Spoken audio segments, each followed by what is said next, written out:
Welcome to the We Founders podcast. We are women entrepreneurs, founders, and investors sharing our stories about how we raise funds, invest, and build our businesses from the Western Balkans. I'm your host, Gaia Montelatici, General Partner at Studio X Ventures.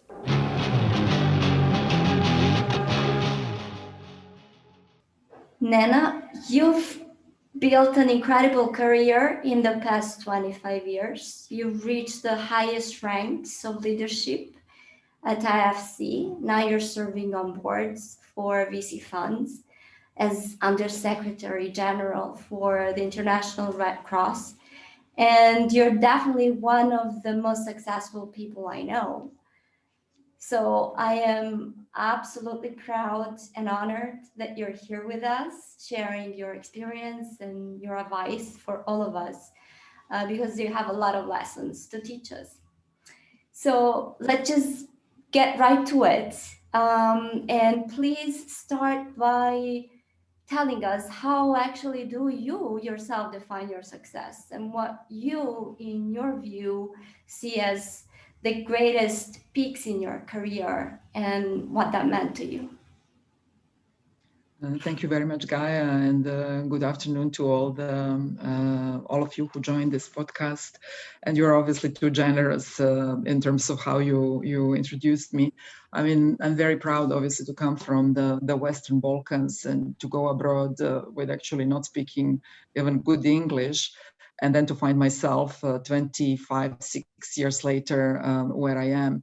And I can respond to your question more philosophically. I mean, the great success is that we are alive, that we are on this planet, and that we are given an opportunity to do something for others, I would say, not for ourselves. And if I kind of turn that around, that has always been my driving force. I consider my greatest success as touching other people's lives. One way or another.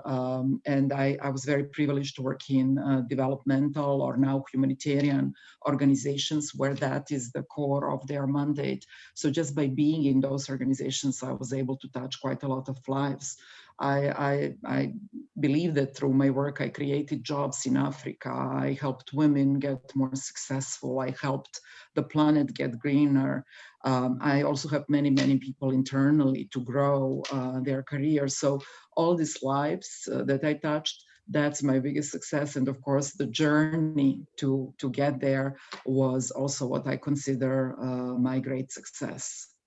I can talk about examples. I know that we have a few minutes per each question, but whenever there was a big change to be made, when things were not going well and I was asked or pulled in to turn it around, that's when I draw most of the energy again, because the lives around me were changed, both internally and externally.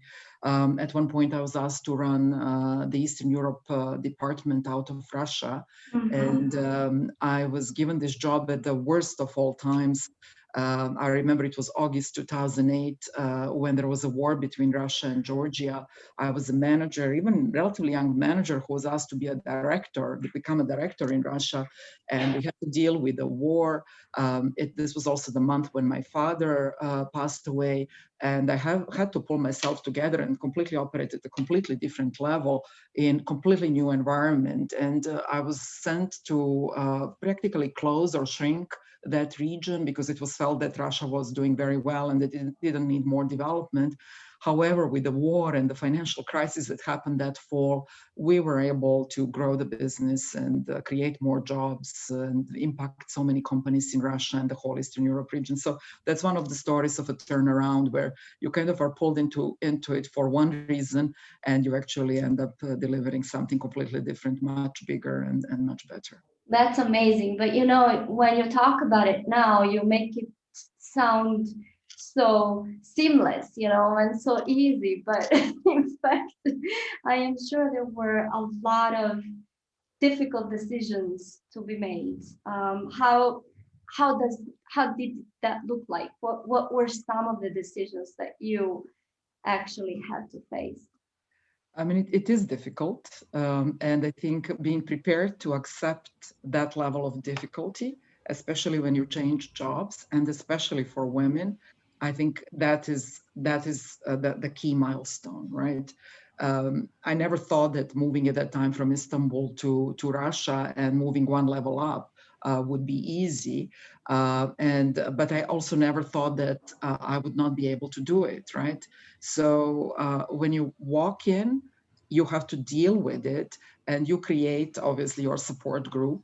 I will never remember that at that time the CEO of International Finance Corporation called me, a young director just placed in Russia, and asked me whether I needed any help. And that happened with other senior leaders in the organization. You also create your comfort zone within your team, in your office, in your region. You obviously draw a lot of support from your family when you have those sleepless nights, or when it's only difficult, and this was months and months of being difficult. When you start losing that hope, right, you need some other people around you to pull you up, because it's very difficult to go through this type of situations, especially for women with families, etc., by yourselves. So it's absolutely not possible. You need that support system around you, and you need to create it. Absolutely. And I think that we'll talk about this throughout our conversation about how that is an absolute priority for your life and your career. But as you were saying, your work is very broad. It spans across a variety of issues and sectors, from impact investing into enabling business environments for gender mainstreaming. You've worked in the US, you've traveled extensively throughout Asia and Europe. You've seen it for yourself in a lot of situations how women are underrepresented in decision making in the workspace, in business. From your experience, what do you think are still the gendered myths that are happening that link women to business, and how do you think these play a role, and how do you see that they are at times not that true? Mm-hmm. To me, they're not never true, honestly. I mean, I'm a deep believer in the power of women. In my mind, I've managed many people at some points in my life. I was managing teams of 5,000 people when I was in the World Bank and running global practices in IFC, also 1,000 people in advisory services, now also hundreds of people in the Federation of Red Cross and Red Crescent National Society. So I know people. I mean, I worked with a number of men and a number of women, and in my mind, in general, but I would say 99% women are better organized.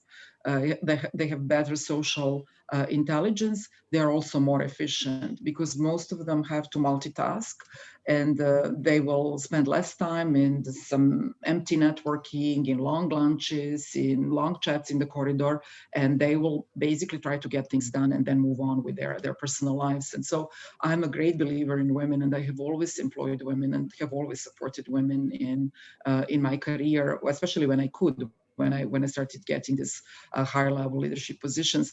But the typical myths are that women are more emotional, that they will not be able to deal with big crises, that with cool head, right, that they take less risks.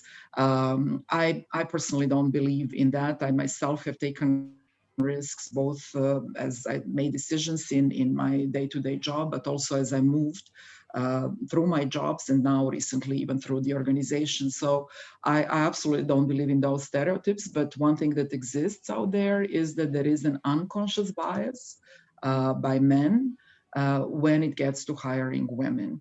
And I have seen some great men and great leaders who have set targets for themselves that keep them very disciplined as CEOs, as directors, who say, I want my management team to be 50% women and 50% men, and they go out and they deliver. And if I can be open with you, Gaia, I mean, that's how I got my first vice president level position in IFC. I was at that time the youngest vice president in IFC, perhaps in the whole World Bank Group, because my then boss, a Swedish gentleman called Lars Tunnel. He decided to create a management team that would have 50% men and 50% women. And he was looking around to see who are the women, high potential women with reasonable experience, with whatever else he was looking at. And that's how I got in. However, I have to say that there is a bit of a danger there for women, that if you have too many women be selected for those type of roles too soon, and you don't have them succeed, or you don't support them to succeed, then you have unfortunate effect that someone got a job just because she was a woman. You don't want that either. So this is also a message to all the leaders out there. I mean, it has to be a balanced decision, but I personally believe in what you call quotas on the boards, quotas or targets as you recruit your workforce, and obviously as you set up your management team. That's very interesting, because I think we're still there, right? And I think that a lot of businesses and a lot of governments are putting new quotas out there. What we saw, as you were saying, Nana, is the dark side of the coin, and how actually positive discrimination can disqualify the whole measure and the whole action, just because not everybody is qualified in the same way. And there's maybe in the next podcast we can actually talk about that, and we can talk about how gender influences your perception of whether someone is more or less qualified for that particular job. But that's super interesting. So what do you were saying how women definitely take risks just as much as men do, and I believe in that, and I've seen that, and I live that every day. At the same time, there's still this sort of belief that we're not as ambitious, right? For that matter, and maybe I think that also has to do with some gendered communication at play. Just because we don't, stand in the first line saying, yes, I'm ready. Yes, I'm going to do this. Yes, I'm the leader. Yes, don't worry about anything, just give it to me and you'll see. That doesn't mean that we're not driven by high ambition, right? Do you see that at play in your team? I see it in general and across the world that, and I call it like women they're doing it to themselves somehow. I mean, look at the colleges, right? You have 50% of women and 50% of men who graduate, right? And in some cases, even more women and even better marks. And then something happens. Then something happens in the 30s, sometimes earlier, sometimes later, where women actually slow down. And I to this day, I walk into rooms full of men, and even at my age, right? So there is something that happened to women that slowed them down, so that those panels where I'm, or those rooms where I walk in, those meetings where I go, are still full of men. And when I turn that around, I'm not sure it's about not being risk-taking. I think that sometimes women are being too critical on themselves, and they're not willing to stretch themselves enough, or even to try to stretch. There is this famous story that we sometimes use, in trainings for women, that if out of 10 things that are required for the job, a woman has 8, she will say, no, I'm not ready. I'm not going to go for it. I'll wait for some other time, right? And if men has a 5 out of 10, they're going to say, I'm really a perfectly suited candidate for that. So my message to all the women out there is, think about how you feel about it, rather than going by the book on whether you have all the elements of it. You have to stretch yourselves to make that leap that will then, one after another, will get you to be more confident, have a broader network, whatever else is that you're trying to achieve. It's not just about risks, it's about this honesty or humility, I would say, almost shyness, to go for some of those jobs, or even try. And even through trying, you learn learn a lot, and you gain a lot of confidence. And that's exactly what I did in every single change that I've made, this leap of faith. And every next time it became easier adjustment, easier to make that decision to change, easier to run the business, easier to accept both successes and failures. Everything gets much easier if you do that multiple times. Absolutely. So back to your own experience as a leader. What strikes all of us, and me particularly, is the fact that um, you know you've you've achieved both sides sort of the coin. On one hand, sustainability of business and financials, and on the other hand, social and environmental impact. And it's very hard to do that in leadership, right? And what we know now, for sure, and the pandemic world has absolutely confirmed this, is we need a lot more leadership like that in the world. Um, what are some of your reflections about that? What is, in your opinion, the impact of your leadership that you are most proud of, and that you think need to be accelerated by other leaders like you?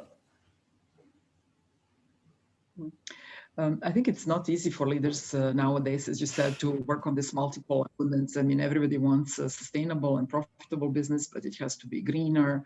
Now, COVID obviously has impacted many business models, some for the better, some for worse. I wanted to make a point that I truly believe in the young generation. I think that, and young generation of women leaders, I think that young generation thinks less conventionally than their parents, that they think more digitally, that they have different ways of solving some of the small and big world's problems. So I certainly know that going forward, I mean, I will be spending a lot of time with young generation and trying to draw my energy and my ideas from them. But in terms of more traditional generation like mine, some of my biggest achievements come from, I already made a reference to situations where I was put into a completely different environment to do something. And when that something happens, either as expected or better than expected, right? And one of those examples was when in the World Bank, nobody believed that for this fund for the poorest, which is around $80 billion every 3 years. It gets fundraised from some of the richest governments in the world, again, to be put for the benefits of the poorest countries in the world. I didn't know even what that fund was, but because I was pulled from the private sector arm of the World Bank into the public sector arm to support that fund. And everybody said that it was not possible for that fund to have anything to do with private sector, to have a private sector component. And I sat with a group of enthusiasts, I would say, pulled from different departments that didn't even report to me within the private sector arm of the World Bank to say, look, we believe this is possible. We believe that we have a case. And we had to start from scratch to convince the World Bank that we want to have 2 billion private sector window out of the 80 billion. First in the history of the bank, we had to create the narrative. We had to go against our own organization because nobody felt that that's an important thing to do. And many people felt that it will not work. The last time this was tried, it was 10 years before I tried it. And that person who tried it was literally kicked out of the room, right? So those type of situations make me most excited, most determined. And you never obviously work on them alone. You get bright people around you, very diverse team, very small one, very open, behind the closed doors, and you openly talk about this is the problem at hand, this is how we're going to solve it. And then in the end, we had to work with all the governments, we had to convince them all. It was a process that took about 18 months.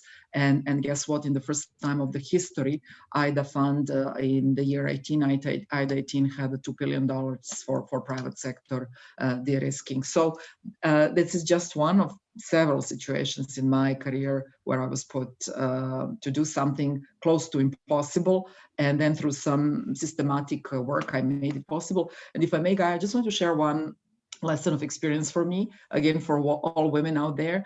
Very often, because we're perfectionists, right, we want every day everything to happen the way we want it.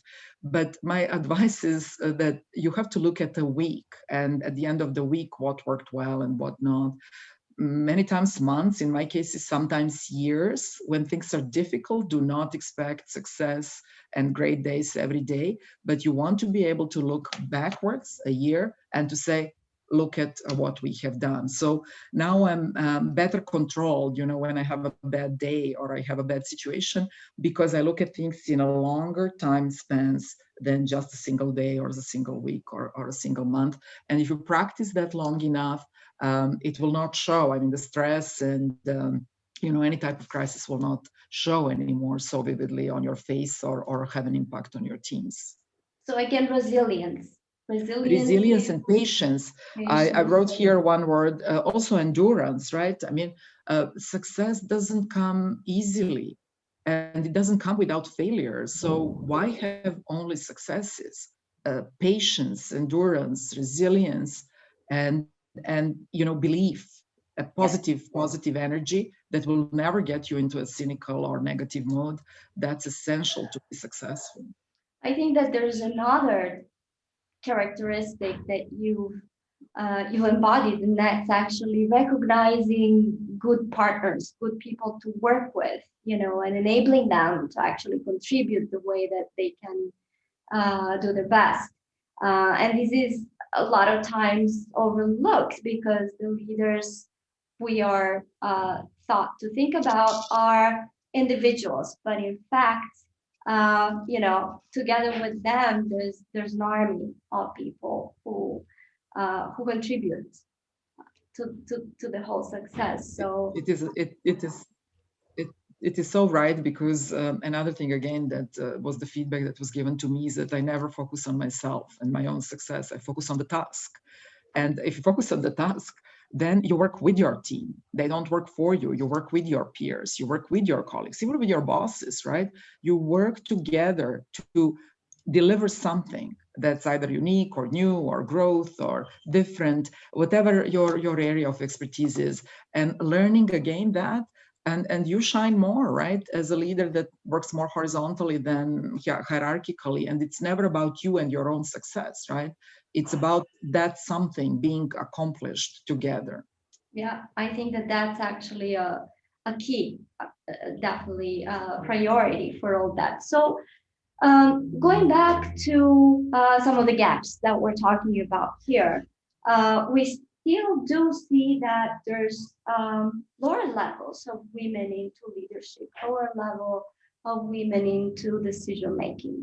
What do you think are still things that hold, women back from those positions? Or, does it depend on us? Does it depend on, more traditional systems? Does it depend on the environment? What do you see happening in there? There's a lot of talk about that. And I know that you and I earlier on talked a little bit about women on boards, right? And how they can enable more women to come and to sort of break the ceiling for them. No, it's a great question, and I think it's cultural. I will never forget the situation where I talked to a mayor of the second largest city in Japan, who said that as she was growing through her political career, when she worked for the first time in the government's office, she was a professional, but they were asking her to prepare tea for them. It was just unacceptable in that culture at that time, 20 or 30 years ago, that a woman would be a professional in the government building, right? So you have cultures where this is kind of permeated through everything. And I deeply believe in education. I deeply believe that even through young people's education, we have to educate boys to support girls. We have to educate brothers to empower, encourage, make their sisters confident. It really, because it's so deeply rooted in the culture, it has to start very early on. Because if you don't do it early on, then at some point things will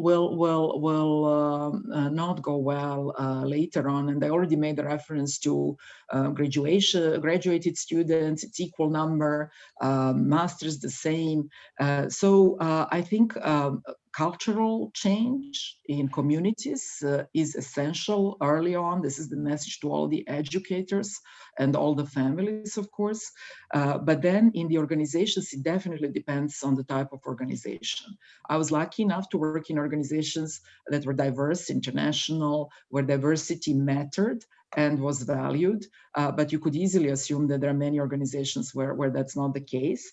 And I deeply believe that women should be doing more for women, whether it's women on boards or women CEOs or women directors, vice presidents, managers.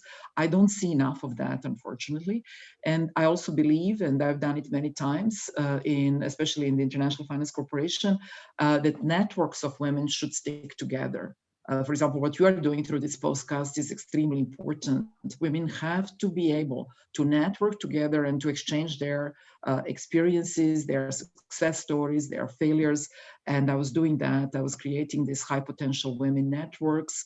I was making sure that those women were given opportunities to, if not to progress in their careers, at least to experience a stretch assignment so that they can see how that looks. And there is a lot of learning that can happen throughout those networks. But if you ask me what will really change the world, so that if we continue like this, I mean, there is a statistics that in 170 years only we will achieve gender parity on this planet. If you want to go faster than 170 years, it has to start at the core, which is families, early education, and education in general. That's so well said. And I have one last question, and then we can see if someone wants to ask you something, Nana. Um, then where do you see this all going? You've told us already that you have a deep faith into the newer generations, and they're smarter than us, they're more independent, and they have newer ideas. You've really stressed the importance of cultural change and family and gender roles. You've told us about definitely the enabling environment in business structures. Um, how do you see this playing out as a trend in the next few years? And do you see that there's going to be something that the Western Balkans can be more part of in those terms? Are you more positive or more negative? Certainly more positive and always positive. At the time when I left my country, it was 1993. I think the situation was much different than now, and I would assume that that's the same in the rest of the Western Balkans. I think there is a more deliberate desire to promote women, to position women in high-level political positions in the organizations as well. And we have to continue with that trend. And what I would like to see a little bit more is that those women then support more women, including younger women, and embrace this sharing and learning and networking. And on the young generation point, Gaia, as you know, I mean, new jobs, I mean, they will be unconventional. People will be able to do their work from anywhere. They would need not to go to the offices 9 to 5 as we do. Everything will be more digital. It will not be even important whether behind the camera, behind the programming or a good solution or a good design, you're a man or a woman, right? That's why I think we have a huge opportunity in the Western Balkans, which is also predominantly, I would say, service-oriented economies. We have an opportunity to hear more about successes of women, great stories, and to run tighter, I would say, women support networks. So I'm very, very positive, of course. Situation is much different now than 20 plus years ago when I left. Nena, thank you so much. It's been a great pleasure talking to you, and we'll definitely keep connected, as you say, because it's super important to pass it all back to women and men, and to everybody who's starting out and who wants to actually develop a business, a career, and a living in today's world with more positive impacts at all levels.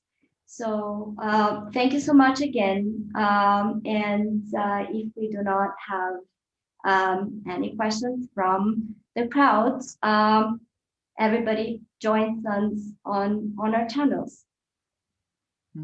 Thank you, Gaia, for focusing on such an important issue, and it was a pleasure to spend time with you. Thank you very much. Thank you, Nena. Thanks. Bye-bye.